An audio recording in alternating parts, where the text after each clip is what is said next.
Bonjour tout le monde, bonjour et bienvenue au cours de français communautaire. Je m'appelle Monsieur Léo et je suis votre prof de français ce matin. Excusez-moi. Je m'appelle Monsieur Léo, ou prof Léo, et je suis votre prof de français ce matin. Bienvenue, bienvenue. Bon. So as you can see from the title, we are doing les adverbes interrogatifs. We've looked at les adverbes interrogatifs from time to time, but today we're going to be looking more in depth in it. This is also another grammar lesson. This will add to the lesson that we did last week. So it's important to kind of mix it up, but then also go go go more in depth in grammar because French is really grammar heavy from time to time. So yes, so let's get started. But before we get started, I have two questions. J'ai deux questions pour vous et c'est ça. Quelle est la date aujourd'hui? I always ask this question. It's an important question to know in French because it's important to tell the time, tell the date, stuff like that. So, quelle est la date aujourd'hui? And then we have a little formule. Nous avons une petite formule ici. C'est ça. Aujourd'hui, c'est quoi? C'est jeudi ou mardi? C'est mardi ou jeudi? C'est jeudi, très bien. Parce que c'est Thursday. Le 17 décembre 2020. Répétez. Répétez après moi. Repeat after me. Aujourd'hui, c'est jeudi. Le 17 décembre 2020. Très, très, très bien. Et here is a question that's very fitting today. You know, quel temps fait-il? At least here in Boston. Quel temps fait-il? Ici à Boston, il neige. Ouf, il neige. Il y a une grande tempête de neige. Grande tempête de neige. A snowstorm. So, bon. So the way we respond to that question is il fait. Da, da, da. My last lesson, we looked at faire using different constructs. So we know that for the weather, we say il fait, and then you input your adjective that you want to describe or your other verb. And if you're using another verb like il pleut or il y a du brouillard, you don't use faire or il neige, it snows. Très bien. So for this one, if I look outside my window right now, I could say, je pourrais dire, il fait gris, froid, et il neige beaucoup. Répétez. Il fait gris, froid, très froid, et il neige beaucoup because there's a grande tempête de neige. Let me write a banner. I'm not sure how to do one right now. Grande tempête de neige, a big snowstorm. We have to shovel.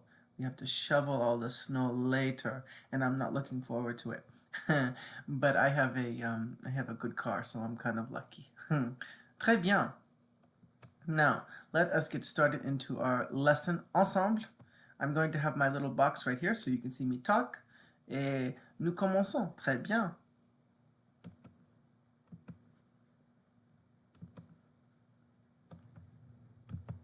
Bon. Très bien. So we're looking at this lesson right here. Grammaire, les adverbes interrogatifs. This book that we're working on, this is book number 2. Voilà Languages, book numéro 2.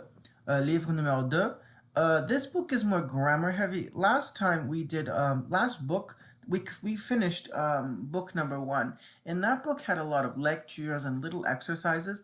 This book is more focused on grammar and points of construct in language, in French language. So we'll be looking more into grammar, which will take you guys, if you follow all my lessons, it should take you to the intermediate level courses with me, because I teach intermediate French as well as some of my other colleagues as well. So it would be great to have you in one of my classes. So last class, this is what we looked at. We looked at l'usage impersonnel de faire et les expressions du temps. If you have any questions about this, please look at my previous video. I will not be doing this today because it's something a little different. So, and we did this lecture a couple weeks, like 2 weeks ago. So, this is what we're looking at today. Les adverbes interrogatifs, the interrogative adverbs. So, what is an adverb? When we see this prefix ad, what's another part of speech that we can think of that has ad in front of it? Adjective. Très bien. What is an adjective? An adjective is a part of speech.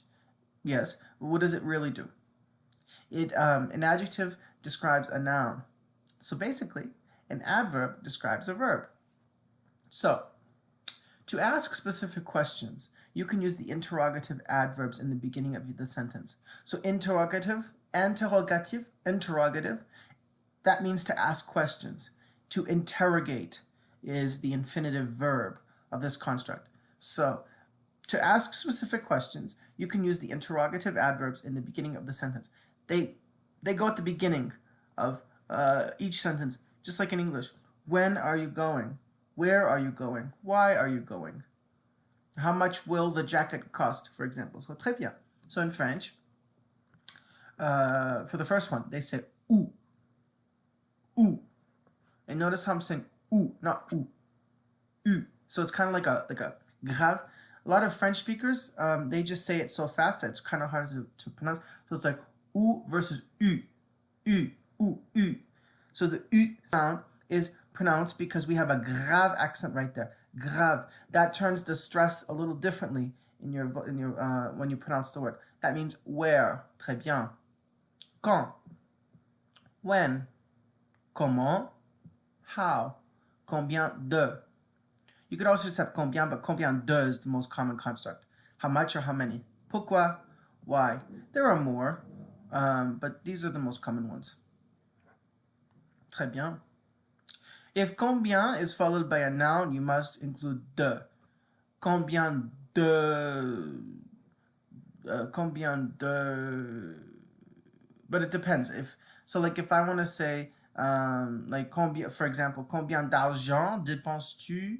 That you have to put the d apostrophe because argent begins with a vowel. So it all depends on what the following noun is. So example, combien dépenses-tu? So combien dépenses-tu? How much do you spend? This is a general sentence. You could refer to your debit card, your checkbook, your liquide. Liquide is kind of like slang for money. How do you say it? Like piece, money piece, bills. So combien dépenses-tu is like how much do you spend. This is generalized. But if I want to say combien d'argent dépenses-tu? How much money do you spend? This is more specific. This is talking about money in general. This is talking about like just in the broad structure of this. So, combien d'argent dépenses-tu? And notice how I taught you up here. If combien is followed by a noun, you must include de, right? Argent ici. Argent is a noun. Argent, qu'est-ce que ça veut dire? Money, très bien.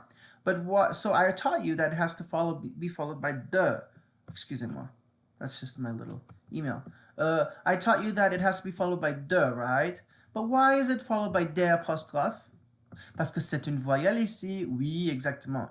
Combien d'argent? Because écoutez à moi. Si je dis combien de argent, c'est pas bien en fait. Combien d'argent dépenses-tu? Très bien. Now,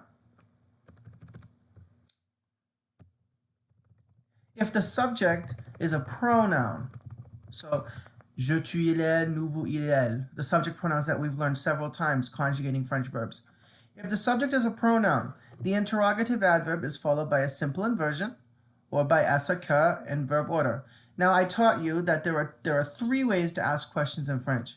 You could use intonation, like tu habites dans la campagne, you live in the country, like tu habites dans la campagne. You could say, est-ce que tu habites dans la campagne? Do you live in the countryside? Ou habites-tu dans la campagne? Inversion. Très bien. So, we have inversion where we take the subject pronoun and the conjugated verb, we flip them. So, like, do you eat? Eat, do you, basically. That's how, like, manges-tu? Tu manges? Manges-tu? And that's a way to form a question.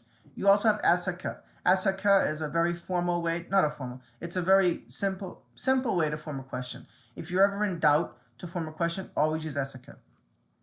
Est-ce que vous habitez, est-ce que vous habitez à Lyon ou à Paris, par exemple? But for this one, you say, où est-ce que vous habitez? You have to put the interrogative adverb here. Où est-ce que vous habitez? Because we have est-ce que, and then we want to be more specific. We could say où, where do you live? Habiter, the infinitive is habiter. That is to live. Où habitez-vous? Où habitez-vous? This is more simplified. This is the other way to form this question. Like I taught you up here, we have est-ce que, right? And then we have the inversion. No, the inversion, yes. We know that this is the subject pronoun, vous, right? And then we have the conjugated verb habiter, ez. We know that this is the correct conjugation because we have ez here. And inversion means to flip. So a formal sentence would have vous habitez, right? Habitez-vous, that's where it would be. Où habitez-vous? Très bien. If the subject is a noun, not a pronoun, just a noun in general, the interrogative adverbs are followed by either complex inversion or est-ce que and regular word order. Don't mind the double R there, that's a typo. Right here. So example, quand, by using the interrogative adverb quand, which means when. Est-ce que le cours commence? When does the course start? When does the class start? Course or class start? Quand le cours commence-t-il? When does the course start? Basically, itself, here. These are two ways to ask the same thing. We have est-ce que and we have the inversion. We put the T apostrophe there because we have two voyelles, and that wouldn't flow. Commence-t-il. You know how that doesn't sound right? They need a t. So they commence-t-il. Très bien. Now, in French, not like in English, in French, if you want to say something like in the present form, in English, we could say he walks or he is walking, right? Or he starts or he is starting. In French, you don't have to put the construct to be in front. You just say commence. So le cours commence means the course starts or the course is starting. So that's the basic rule in French with present tense. So très bien. Quand est-ce que le cours commence? What time does the course start? When does the course start? Quand le cours commence-t-il? When does the course start? Basically, same exact construct. Très bien. Okay. Now we'll do this little exercise right here. Translate to French, because it's important to translate. And since this is somewhat new to you guys, we'll do this exercise ensemble. So, let's do number 1. And I will scroll up from time to time to show you. How do we say where in French? Où, très bien. I'm going to copy this so I can get the accent in. Because the accents are important. If, for example, the reason why accents are so important, but I just can't input them on my computer in this activity, is because my computer's weird. But the reason why accents are so important is because if I don't have the accent on this, ou, it turns to ou. And that means or in French. It's like a qualifier. So like I have two different things. Do you like pizza or chicken, for example? So that's why that's important. Because ou without the grave means or, ou with the grave means where. So this means where. Très bien. Numéro 2. How do we say why? Pourquoi? Très bien. Why? Numéro 3. How much? Combien? Oui. De. How much? Très bien. Numéro 4. How? How do we say how? How do we say how? Comment? How? Très bien. Et numéro 5. Oh, they input it again. How do we say why again? Pourquoi? Why? Très bien. Très bien. Oui. And there are some more that you can input. Où, combien, pourquoi, all that stuff. So there's some more that you can input for these, but these are the most common ones. Très bien, tout le monde. Très, très, très bien. Let's try this one. Exercice 13. Fill in the blank with the appropriate interrogative adverbs. I like this one because it's right here. So, numéro 1. Let's read the sentence before. We'll do odds for this because this can kind of get a little tricky. Est-ce que le prof arrive? Est-ce que le prof arrive? This has to do with time. And what one of these do we usually use for time? Quand? Très bien. Quand est-ce que le prof arrive? Très bien. Quand? Because it translates to when does the professor or the teacher arrive? Or, yeah, très bien. Numéro 2. Est-ce que tu vas à Paris? You could say, pourquoi est-ce que tu vas à Paris? Or you could say, and you always have to follow these sentences with a question mark because it's an interrogative question. You could say, ou quand est-ce que tu vas à Paris? When are you going? We have the verb va, we have the conjugation va here, and what verb is that? What's the infinitive? Allez, très bien. Numéro 3. Est-ce que le livre coûte? Coûter means to cost. So, est-ce que le livre coûte? Which one do we use here? Combien? Est-ce que le livre coûte? Très bien. Now, the reason why we don't put de is because we don't have the noun following it immediately. But I'll show you right here. Numéro 4. Combien, oui. Okay, let me translate first. I'm getting ahead of myself. I love grammar, so. Numéro 4. I was getting ready to go numéro 5 because that's a prime example of how to use combien. So, numéro 4. Est-ce que tu es en colère? Est-ce que tu es en colère means, tu es en colère means mad. Are you mad? Like furious, angry. Colère, just picture like the colère of your face changing to like red. Ooh, you know, you're mad. So the way we describe this is, est-ce que tu es en colère? You could say, pourquoi? Tu es en colère. Très bien. Numéro 5. This is the one I was trying to describe.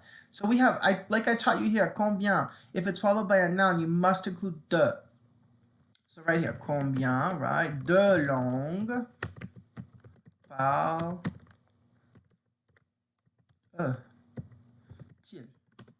Now the reason why I put combien de langues parle-t-il is because langue is a noun. It's a person, place, or thing. Is it a person, place, or thing? It's a thing. So we have to put combien de langues. Now this is asking, languages does he speak? So combien? How many languages does he speak? Très bien. Numéro 6. Trouves-tu ce fromage? Fromage is a beautiful word in French. Fromage means cheese. So, trouves-tu ce fromage? Trouver, that's the infinitive, means to find. So, trouves-tu, you find. This is using the inversion. This is the other way I taught you how to ask a question in French. Trouves-tu ce fromage? So, we could say this. We could say, there are two answers for this, but I'm going to use one. Ou.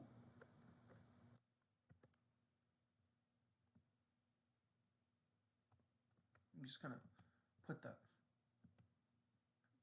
grave here. Où trouves-tu ce fromage? Hyphens are important in French because they show that there's a connection between two things. Very good. So, so we did both exercises. We did 12 et 13. So, to summarize, we did les adverbes interrogatifs. We looked at question words. These are basically question adverbs, and they help you form questions. We also looked at combien. If it's followed by a noun, you must include de. I can't stress that enough. It's very important.